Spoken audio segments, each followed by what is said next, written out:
Mohon maaf Ustadz, monggo. Ngapunten.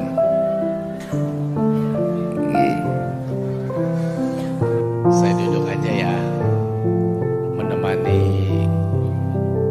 Gus Ikdam. Assalamualaikum warahmatullahi wabarakatuh. Alhamdulillah wa syukrulillah ala ni'amillah.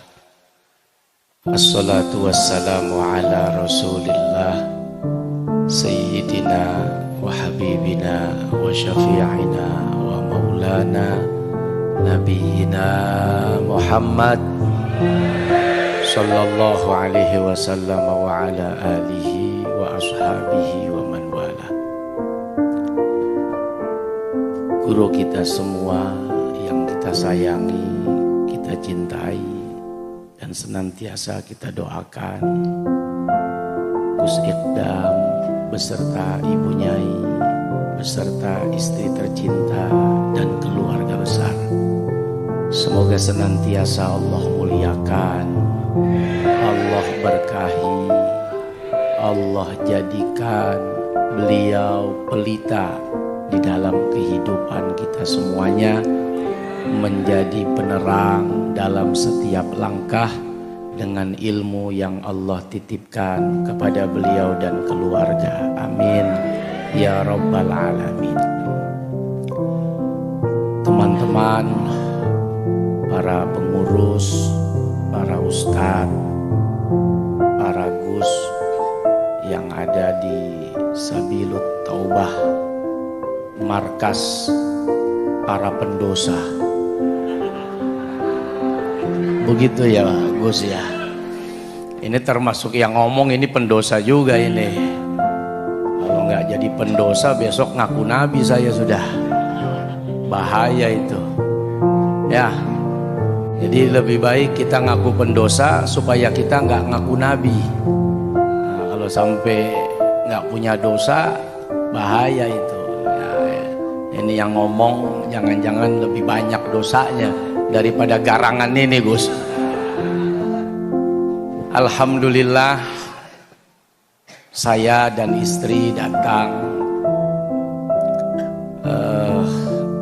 Mungkin kalau saya munculnya setiap subuh dan setiap Ramadan di Indosiar Gus. Tapi kalau Gus Ikdam tuh setiap saat lewat mulu di HP saya. Tepuk tangan.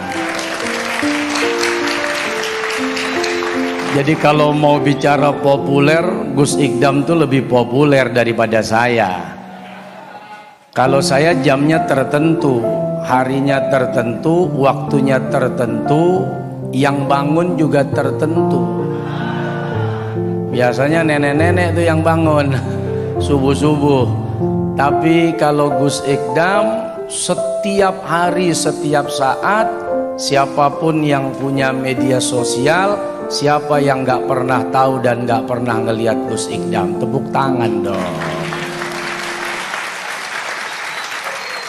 Justru saya dan istri, ini istri saya ini, ya kebetulan istri saya 3, anaknya Gus. Hampir mau dilempar sama ibu-ibu dari belakang. Anaknya 3 dan insya Allah yang 2 kembar akan pesantren tahun ini insya Allah Gus. Doanya di An-Nur 2 Malang, Bulu Lawang. Hah? Ya betul ya Pak Ustadz ya, Bulu Lawang. Insya Allah mudah-mudahan kuat, kami diberikan oleh Allah dan juga anak-anak kami juga diberikan kekuatan. Amin ya rabbal alamin. Jadi saya dan istri datang, pertama ingin silaturahim, kedua mau nyolong. Tahu nyolong? Ini kan mantan tukang colong, mantan tukang curi. Jadi saya datang ke sini justru mau nyolong, mau nyuri. Ini ada nyuri yang dibolehkan, ada nyuri yang justru bagus.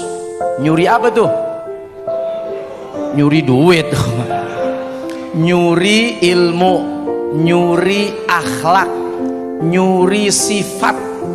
Bagaimana tadi saya diajak muter sama Gus Ikdam, disitulah saya curi. Beliau nggak ngasih, tapi saya curi. Halal ya Gus ya. Apa yang saya curi? Bagaimana amaliyah beliau, muter, menyapa, menegur, walau sekedar senyum, walau sekedar salam, walau sekedar menjawab apa yang disampaikan oleh ibu, bapak, bahkan anak-anak kecil. Dikasih duit, dikasih uang buat jajan. Menurut kita mungkin sederhana, menurut kita mungkin kecil, tapi di mata Allah dan Rasulnya itu adalah amalan besar. Kenapa? Karena banyak orang bercita-cita, nanti kalau saya duitnya banyak baru saya kasih orang. Beliau 5.000 per orang, cuman kalinya 10.000. Tapi 5.000 itu dibagiin satu-satu setiap ketemu anak-anak kecil.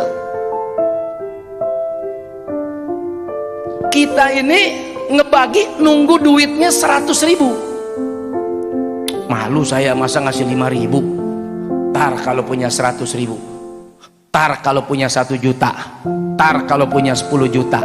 Begitu punya 10 juta, kita nggak ngasih anak lagi, tapi ngasih showroom. Niatnya nunggu besar baru beramal. Pada akhirnya banyak orang tertipu sampai mati. Jangankan yang besar, yang kecil saja tidak dia amalkan.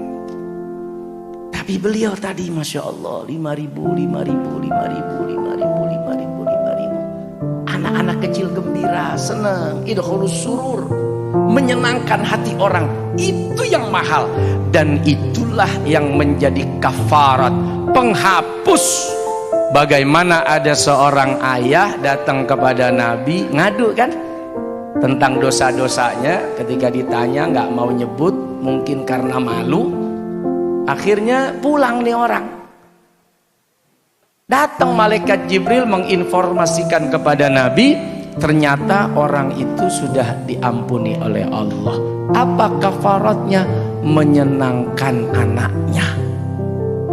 Anaknya di rumah dibawain makulat, makanan ringan, receh. Apa di sini makanan yang murah Gus? Kira-kira pecel, pecel apalagi? Wah, lemper. Coba saya mau tanya nih, banyak nggak orang tua, bapak yang malu bawain pecel atau pisang goreng atau lemper sama anaknya? Oh nanti kalau punya duit beli ayam pop, rock, dangdut, jazz baru. Nungguin punya uang beli ayam pop baru niat nyenengin anak pulang ke rumah. Padahal pisang goreng aja bisa menghapus dosa. Padahal pecel martabak yang murah, atau ada rambut nenek-nenek, tahu rambut nenek-nenek macam gulali, kita malu bawanya. Masa buat anak cuma gulali, masa buat anak cuma permen, malu.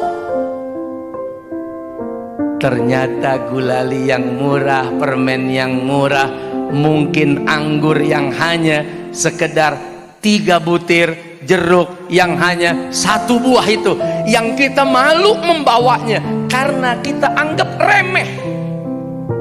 Ternyata itu yang menghapus dosa-dosa kita di sisi Allah. Makanya tadi saya diajak keliling sama Gus Ikdam. Saya bilang, Gus, ya Allah, Gus modal enggak. Artinya beliau punya uang, tidak modalin pedagang, tidak. Malah Gus bilang, saya malah nggak punya warung di sini. Tapi berapa keluarga yang hidup bisa makan anaknya, bisa makan istrinya, mungkin bisa bayar hutang dan selamat dari kecelakaan ekonomi sebab adanya Sabilut Taubah yang diadakan oleh beliau di markas ini.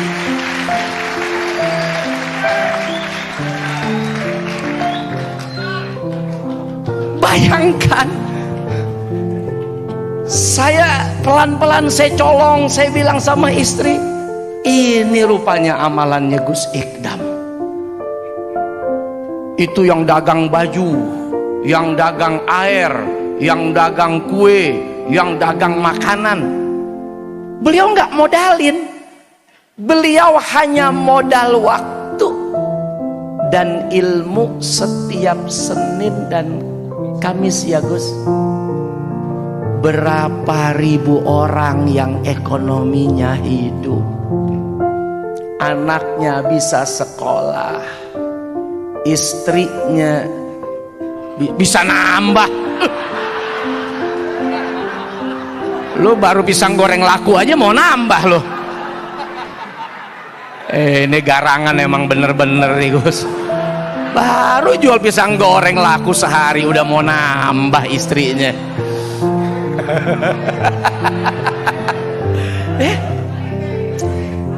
Bayangkan, beliau bukan mengeluarkan kalau dihitung itu berapa puluh miliar orang bisa dagang di sini. Beliau nggak ngeluarin uang puluhan miliar untuk modalin orang punya usaha, cukup modal waktu.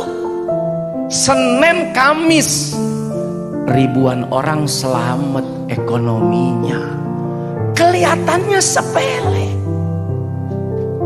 Kita berpikir, tar kalau ada uang baru kita bantu, tar kalau ada uang baru kita berikan, tar kalau ada uang baru kita kasih modal. Ternyata menyelamatkan ekonomi orang tidak selalu dengan uang. Beliau dengan waktu dan ilmu yang disiapkan, ribuan orang selamat ekonomi keluarganya. Makanya datang ke sini bawa uang, pulang pada jajan. Tahu jajan? Belanja. Beli pisang goreng tadi biar tukangnya bisa kawin lagi. Waktunya besok dia jualan di depan, nggak jadi duduk di sini. Beli walaupun cuman makanan murah, nggak usah malu, bawa ke rumah kasih anak. Itu yang bikin dosa kita diampuni oleh Allah Subhanahu wa ta'ala. Riwayat tadi itu menunjukkan orang ini mau cerita ke Nabi tentang dosanya, dia malu, nggak mau cerita. Itu menunjukkan bisa jadi dosa yang dilakukan begitu besar atau dosa yang dilakukan begitu memalukan sehingga dia tidak berani menyampaikan kepada Nabi. Tapi ternyata kabar datang dari Jibril, hanya dengan makanan ringan buat anaknya, dosa-dosa tadi diampuni oleh Allah. Makanya yang dagang di sini nggak ada yang dagang mobil, ya ada dagangnya dagang murah semua, dagang kain, dagang air, dagang permen, dagang minuman, makanan, biar kita pulang datang dapat ilmu, pulang bawa ampunan dosa. Coba dosa apa yang kita kerjain dari Senin ke Kamis? Dari Senin sampai Kamis banyak nggak dosa yang kita lakukan? Banyak. Kamis ke Senin lagi banyak nggak? Apalagi malam Minggu. Wow. Bayangkan, datang ke markas Sabilut Taubah, dapat ilmu, dapat ampunan dosa. Itu aja ya, biar semangat. Insya Allah mudah-mudahan Kelihatannya sederhana, orang melihat ini kumpulan garangan orang-orang yang punya masa lalu mungkin tidak baik, tapi ketahuilah banyak orang-orang besar juga didahului dengan masa lalu yang persoalannya juga besar. Sayyidina Umar contohnya, tapi begitu duduk bersama dengan Nabi, hadir senantiasa mendapatkan ilmu dari Nabi. Siapa yang tidak kenal seorang Sayyidina Umar? Mudah-mudahan kita menjadi orang-orang mulia, dimuliakan. Dan yang terakhir, saya datang ke sini ingin mewujudkan doa saya. Kita kan suka doa tuh, tadi baca Fatihah, kan ada doa ya. Ihdinas siratal mustaqim, siratal ladzina an'amta alaihim. Siapa tuh? Orang-orang yang diberikan ilmu, para nabi, rasul, orang soleh, orang alim. Tempat ini punya jejak, punya athar yang luar biasa dari kakek beliau, dari ayah beliau, dari umi beliau sampai ke beliau. Maka kita selalu berdoa, berharap mendapatkan petunjuk jalan yang lurus. Maka semoga perjalanan bersama dengan beliau-beliau yang diberikan nikmat karunia oleh Allah dengan keilmuannya, kemuliaannya, semoga Allah Subhanahu wa Ta'ala juga memberikan itu kepada kita semua. Terima kasih dengan segala kekurangan saya di majelis yang mulia ini, di hadapan guru kita. Terlalu berani saya bicara sebetulnya di hadapan Gus Ikdam. Namun kalau sudah perintah dekingan pusat, udah nggak berani saya kalau pusat yang perintah. Dengan segala kekurangan, terima kasih dan mohon maaf. Wallahul muwaffiq ila aqwamit thoriq. Assalamualaikum warahmatullahi wabarakatuh.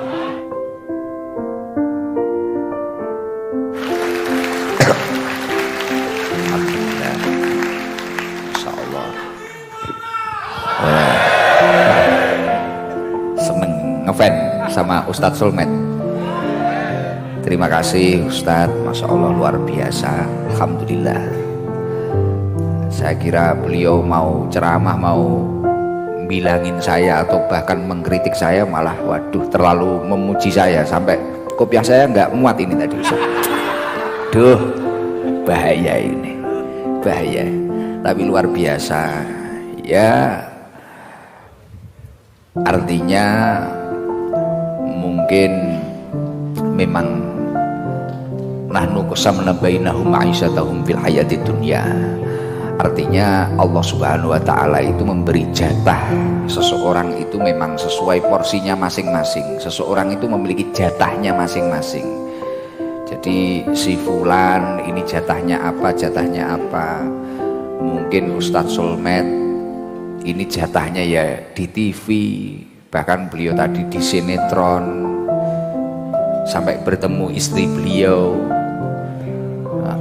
sampai kayak gitu. Mungkin kalau jatah saya ya ini menemani panjenengan semua ini, garangan-garangan ini tadi ya. Ya semoga doakan saya terus sehat Ustadz, dan doakan saya ini ya kuat ya, karena ya kadang anak-anak ini nggak begitu menguntungkan. Tapi alhamdulillah. Jadi saya itu kalau capek Ustadz, mungkin kita dari luar kota, luar pulau, luar negeri, kalau capek ya vitamin saya ketika Senin sama Kamis duduk di sini, bahkan awalnya kadang ngantuk-ngantuk kayak ini tadi, saya capek gitu ya, nanti ketemu orang-orang ini nggak tahu sehat lagi, vitamin, padahal kalau dilihat kan kayak racun. Tapi ternyata kalau diajak ngaji itu jadi vitamin mereka itu ya, padahal kalau dilihat dari lahirnya, dohirnya itu ya kayak racun itu tadi. Dari luar biasa, Masya Allah ya. Tapi memang seperti itulah, itu tadi istimewa yang didahulukan Ustadz Sulmet itu tadi. Ya seperti bahasa simpel yang sering saya sampaikan kepada panjenengan semua, artinya kita itu gimana menjadi seseorang itu jangan sampai selalu menunda-nunda. Mungkin sedekah, saya kalau harus punya uang banyak, mungkin tobat, kadang wah mumpung masih muda, kadang seperti itu. Padahal kata Ibnu Athaillah Sakandari itu ketika seseorang itu menunda-nunda amal solehnya atau menunda-nunda perilaku kebaikannya, berarti di dalam hatinya itu masih ada beberapa kotoran, di dalam jiwanya itu masih memiliki kotoran-kotoran. Nah, ketika kita itu ingin membersihkan kotoran-kotoran tersebut, ya mensegerakan. Ketika ingin tobat ya nggak usah menunggu besok-besok, ingin sedekah ya nggak usah menunggu harus sudah ngumpul banyak. Orang itu kadang kalau nggak punya apa-apa niat baiknya itu banyak, tapi setelah punya ya itu berbeda memang. Nah, itu berat. Makanya saya cerita ke Ustadz Somad, saya itu berusaha setiap Senin dan Kamis itu saya pulang. Karena kalau di luar kan saya mesti pulang itu kalau orang Jawa Timur di Bekasi berkat. Bahkan kadang ya ada yang dikasih uang, kadang ada yang dikasih apa. Tapi kalau saya Senin sama Kamis di sini, yang ngeluarin uang saya.